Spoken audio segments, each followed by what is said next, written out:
And Bonds hits right high. It's a deep. It is out of here. This is caught. Diggs.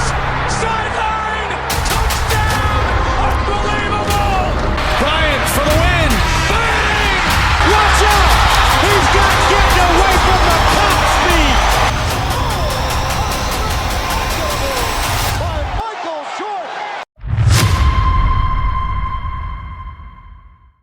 What is going on, everyone? Welcome back to another SGN video where it's all sim all the time. Today's video is a first for the Sim Gaming Network. We are dropping sliders for NHL 25. Now, I know this is very late in the year to be dropping sliders for a hockey game, as it does release in September. However, the NHL playoffs kind of got me in a hockey mood, and I finally pulled the trigger and decided to dive in and make some sliders.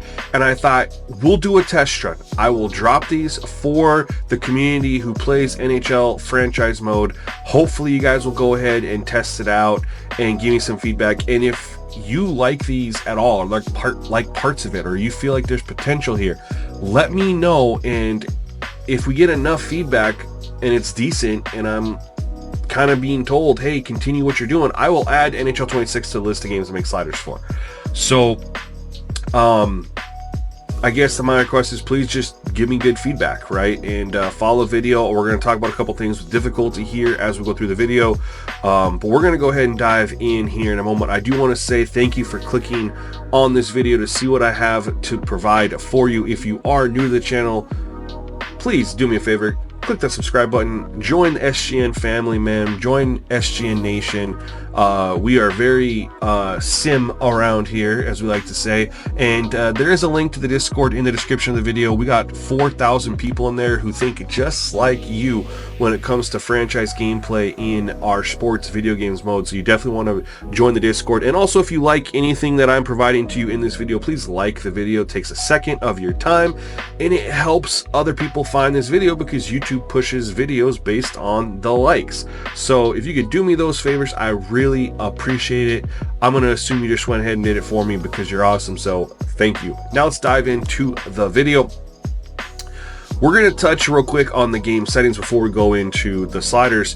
And the first thing we're going to talk about is the difficulty in the camera settings. All right, so we're playing on broadcast. If you're familiar with my NBA 2K slider sets, we play on broadcast in NBA. Now, I know when you play World of Chell, you have the heads-up view, just like when you have Pro Am in NBA 2K, you have the 2K cam. I get it, I understand. I would play World of Chell that way too. In fact, when I've played World of Chell, that's how I play it. But for franchise mode, we're playing true broadcast. I think the game looks fantastic in this mode. I think it plays fantastic, and it's also more difficult than playing in the heads-up camera view.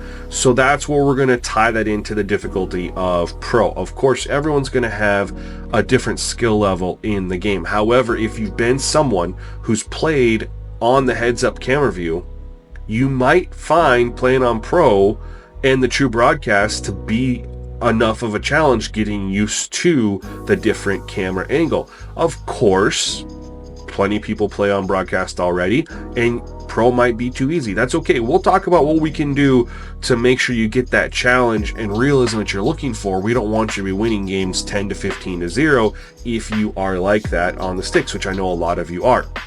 So there's one other thing we can do outside of bumping up the difficulty. We'll talk about that here in a little bit, so we'll circle back when we get to that point. But we're going to make sure you have aim assist on, because you're not on that heads up camera. Want to make sure you have aim assist on. Home line changes, of course, user preference. I set it on auto, but I'll still make changes.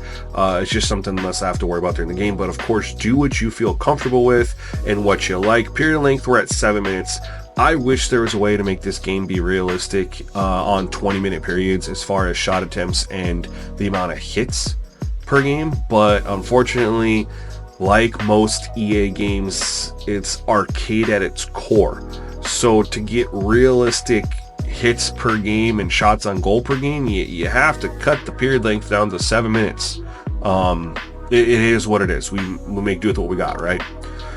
Now over to the controller settings. There's one thing you definitely want to do if you are on broadcast camera, and shout out to my guy Big Papa over in the Discord. He helps me test a lot of things, gives me some great feedback, and he was the one who told me to go always up on the shooting controls when you're in broadcast camera. I didn't know that. That was the way you want to do things, and he gave me that, so big shout out to him.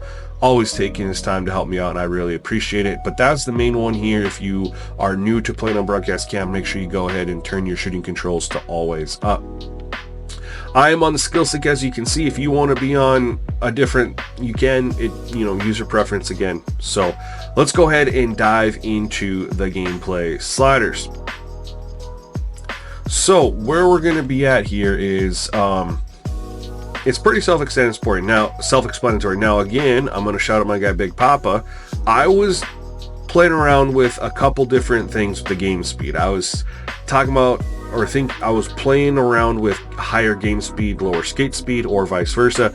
Ultimately, I settled in on the lower game speed with the higher skate speed, and we'll get to that in a moment. It feels better and it plays better overall. The CPU isn't so just like on ADD, going crazy. They actually take more time to set up their shots and set up their offense, and they're not just going balls to the wall 24/7, which I do appreciate. So here we are, fatigue. As you can see, every single slider for the most part is going to be the exact same for the CPU and the human, as we want to create that balance. So here are the sliders for the general, and when we get over to skating, you'll see this is what we did to offset that 0 game speed setting. We're going to have back skating at 100, puck carrier agility at 0, and puck carrier skating at 100. The agility needs to be lower for more realistic movement. And that's working with Big Papa. He was just kind of giving me some tidbits, and I tested it out. I initially did not have that. I like it better. I liked it better, and that's why I'm rolling with it. So here we are, and this is where we have skating speed up to 75, acceleration at 25. Now, an alternative to this is you can put acceleration down to 0 and the skating speed up to 100. I actually like how the players feel with the acceleration on 0 and skating speed at 100 better than 75-25. This is still very good, but I think it's better at 100-0. The caveat to that is you can't click in L3 because you will just blow by people. So if you use L3 or whatever, it's one of those things you kind of have to incorporate the house rule of no L3 if you go 100-0, but it does feel phenomenal. So do what you want to with that information. That's the skating sliders. Now over to shooting. We're not touching too much over here, keeping everything pretty consistent with default. I found in a lot of games that I make sliders for, the more you can keep things default and focus on more underlying changes, the better the gameplay is consistently. So we're going to leave everything at 50 here, other than we're going to drop down slap shot accuracy, but we're going to jack up the power to offset that. Those are the only two things we're changing on the shooting. When we go over to passing, here we are, pass assist, we're up to 75. You can kind of see the sliders right here. Now here is one of the instances where the CPU and the user sliders are different. We dropped pass accuracy for the CPU all the way down. Otherwise, they're going to constantly be at 80-90% on their pass accuracy, unfortunately. This is about the only way to get them down even close to realistic pass accuracy. Everything else is pretty self-explanatory here. We got the interceptions up higher to try to help with that, and a couple things right here to try to create some more instances of back and forth on the ice. Here's another instance of the user and CPU being a little bit different on the reaction time for the reception. We're just giving the CPU a little bit more of a challenge there. Everything else is pretty much even across the board, as you can see. And as we switch over to puck control, here we go. Everything's pretty simple, man. We're gonna have this down a little bit. You want to be able to use moves with your with the stick and the puck, but obviously we don't want you to be able to abuse it. Want it to be realistic, but of course skating shouldn't have an impact on losing the puck, so that's why that's all the way down at 0. Play smart, know your moves, make them at the right spot, you'll be fine. Goalies, here we go. Sped up the goalie passing just a little bit, felt like it was a little slow. Reaction time for the cross crease is going to be just default 50. Here's where we're making some change. We're going to increase the save reaction time for the goalie, but we are decreasing the deflection reaction time to offset it. We're also increasing the screen effect that it has on goalies and how long it takes for them to locate the puck and recover from being screened. So you're going to find that it's harder to score a little bit when it's just you versus the goalie, or you have a clearer shot at the goal versus when you have teammates around the goalie screening him so he can't see. And I feel like that makes more sense in how it should be in real life. If you can't locate the puck, it's harder to stop it, right?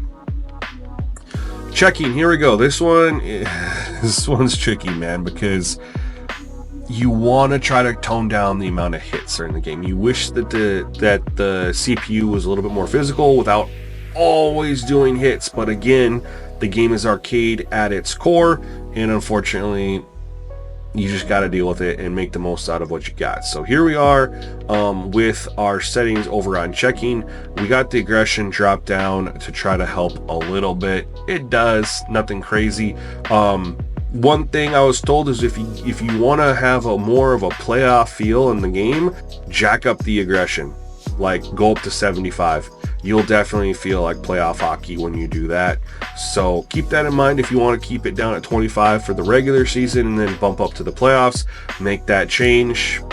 I think that's a great idea. Hitting power, all these things we have a little bit lowered here to lower the amount of impact on the hits because there are so many, but we are going to make sure that speed matters more on the hits, as well as your preparedness and your ratings for the checking and balancing on the hit.